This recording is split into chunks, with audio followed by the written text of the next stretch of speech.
Investidor, meu nome é Gabriel Assunção e você está no canal Investir é Viver. E neste vídeo nós vamos falar um pouco sobre um indicador fundamentalista bastante importante, que é o preço sobre lucro. Quando você está começando os investimentos, você vai se deparar com esse termo indicadores fundamentalistas e você vai perceber que tem três principais para quem está começando, que são bastante importantes para você começar a entender o mercado de capitais e começar a entender o nível de preço das ações, para não comprar uma coisa pensando que está comprando outra. Esses três principais indicadores são o preço sobre lucro, o preço sobre valor patrimonial e o dividend yield. Então vamos falar um pouquinho sobre o que é, como usar e como entender o preço sobre lucro. Bom, o preço sobre lucro, que você vai ver em bastante lugar como sendo P sobre L, ele é nada mais do que uma fração que faz uma divisão entre dois valores, e que isso serve como uma baliza para você analisar empresas e comparar empresas entre si. Então, os indicadores fundamentalistas nada mais são do que uma continha que retorna um valor e esse valor ele é comparável.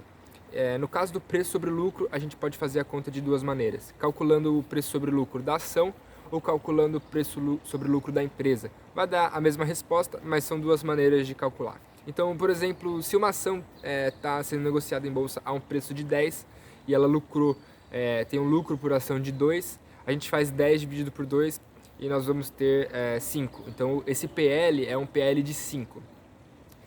Para o caso de calcular o PL para uma empresa inteira, o que a gente pode fazer?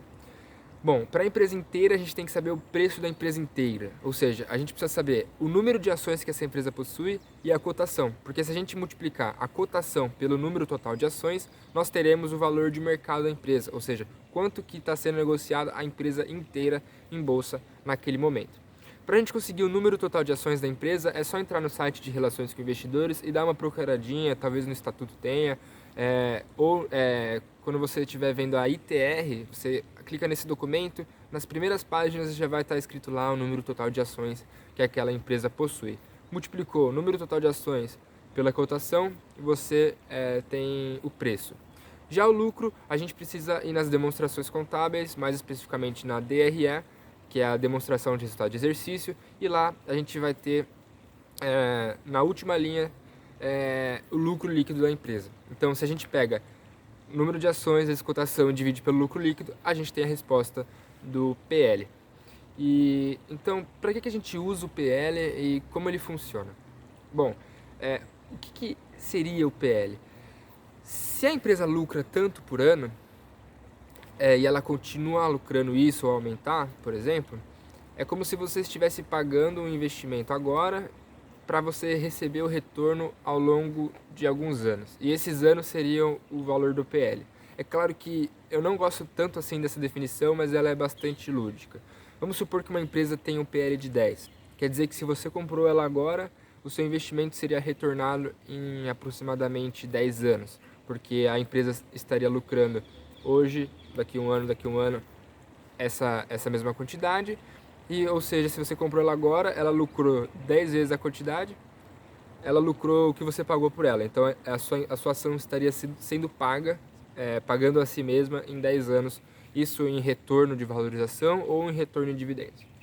Claro que essa não é a melhor definição, porque as empresas podem piorar e as empresas também podem melhorar, mas isso já é uma baliza para quando você olhar, nossa, tem uma empresa que está sendo negociada a um PL de 400. Será que isso faz sentido? Será que o lucro ele está desajustado? O lucro está muito pequeno, então está fazendo a fração PL subir muito? Ou será que realmente a ação está bastante cara e eu deveria fugir dela?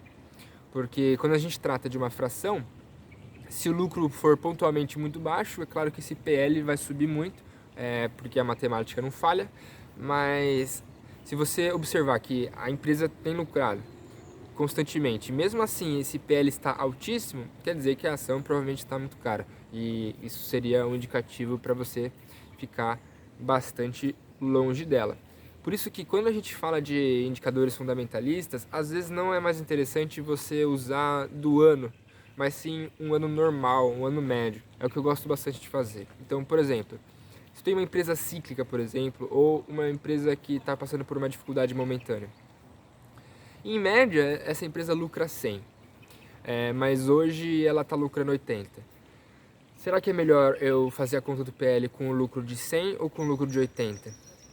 Se você acredita que no longo prazo a empresa é uma empresa que lucra 100, é melhor você usar o lucro de 100 para fazer a conta, porque você vai estar mais próximo da realidade da empresa de acordo com o que você estudou.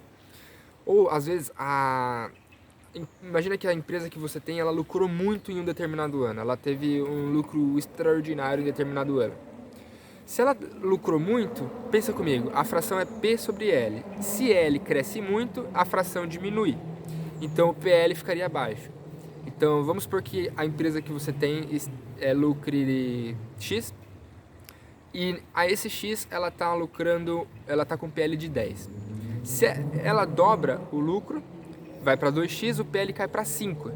Aí você tem que pensar, será que a empresa está realmente barata, muito barata, porque está com PL de 5? Ou será que esse lucro ele foi algo extraordinário, que vai acontecer momentaneamente?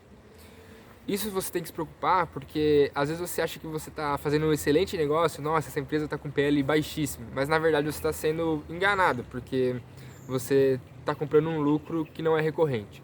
Então tem que tomar bastante cuidado, por isso que eu gosto de usar um lucro dos últimos 5 anos, fazer uma média mais ou menos, porque quando você faz isso, você tem uma coisa mais pé no chão, você não está sujeito a aquelas oscilações.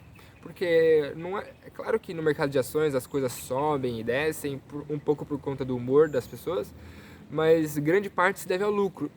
Só que é o lucro atual. Então é por isso que se o lucro cai muito em determinado ano, as ações desabam, ou se o lucro sobe muito em determinado ano, as ações sobem muito. Porém, na realidade, a empresa ela não é aquele ano pior e nem aquele ano melhor. Ela é uma média. Então, por isso que você não pode pagar um PL muito baixo quando a empresa está lucrando muito, sem se preocupar em esse PL muito baixo não está de acordo com esse lucro médio, certo? O que mais que é interessante dizer? Se você pensar no inverso do preço sobre lucro, ou seja, em lucro sobre preço, é como se você tivesse a taxa de juros. Então, por que muitas pessoas gostam de usar um PL máximo de 10? Um PL máximo de 10, pensa comigo, é 10 dividido por 1. E 1 sobre 10 é 0,1, que é 10%. Ou seja, uma pessoa que compra uma ação com PL de 10 estaria recebendo um retorno de 10% ao ano. Uma pessoa que compra uma ação com PL de 5, 1 sobre 5, que seria lucro sobre preço, dá 0,2, ou seja, 20%. Se você comprar uma empresa com PL de 5, que está com aquele lucro constante, é como se você estivesse obtendo um retorno de 20% ao ano, que é bastante interessante. Então, por isso que muitas vezes a gente busca o PL o mais baixo possível. Agora, imagina que você está comprando uma empresa com PL de 100, um PL bastante elevado. 1 sobre 100, 0,01, 1%. Você acha que é adequado você receber um retorno de investimento de 1% ao ano? Eu não acho, então por isso que é mais fácil de empresas com PL muito elevados. Já o Peter Lynch, ele explica uma coisa bastante interessante, porque é claro, não é só o PL ser mais baixo ou mais alto, a gente também tem que se preocupar com, essa empresa está melhorando? Essa empresa está piorando? Porque se a empresa estiver piorando e você comprar ela com PL baixo, provavelmente não é um bom negócio. O que ele diz é que a gente tem que olhar a taxa de crescimento anual da empresa e isso ser o PL máximo que a gente vai pagar. Então vamos supor que uma empresa cresça incríveis 30% ao ano, que é bastante difícil uma empresa crescer 30% ao ano durante muitos anos. Mas vamos supor que essa empresa lucre 30% ao ano. Peter Lynch nos diz que a gente poderia pagar um PL de até 30, que é o máximo. Então seria uma maneira de calcular um preço teto de acordo com o PL e a taxa de crescimento da empresa. Agora, vamos supor que uma empresa cresce 15% ao ano. Para Peter Lynch, a gente poderia pagar até um PL de 15. Mas agora, essa empresa tá piorando. Aí já não faz muito mais sentido, entendeu? Então, mais ou menos assim que a gente tem que pensar o PL. Não podemos usar o PL como sendo uma coisa preto no branco, ou seja, usar o mais baixo possível ou definir uma regrinha específica. A gente tem sempre que analisar o contexto, porque se a gente definir algumas regrinhas, provavelmente a gente vai fazer besteira nos investimentos. É bom a gente ter um bom conhecimento de base, entender bastante como que as coisas funcionam, como essas contas funcionam, para assim a gente conseguir fazer a nossa própria análise e ter bastante convicção dos nossos investimentos e dormir bastante tranquilos com eles. Um forte abraço e bons aportes!